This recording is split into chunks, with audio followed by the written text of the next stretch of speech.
High in the cliffs of Bhutan, locals whisper about a spirit that does not answer prayers.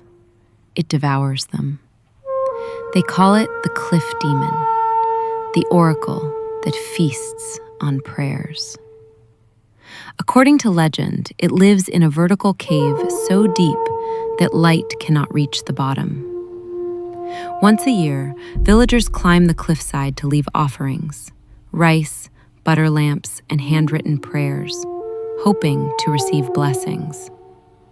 But sometimes the offerings vanish before dawn, not taken, not blown away, as if swallowed whole by the darkness inside.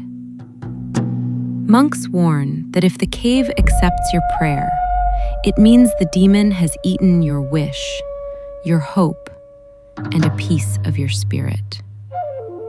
Decades ago, a young oracle entered the cave to confront it. He tied a red cord to his waist so villagers could pull him back.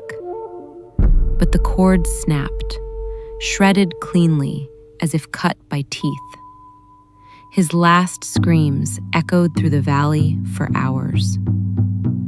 Even now, the cave waits.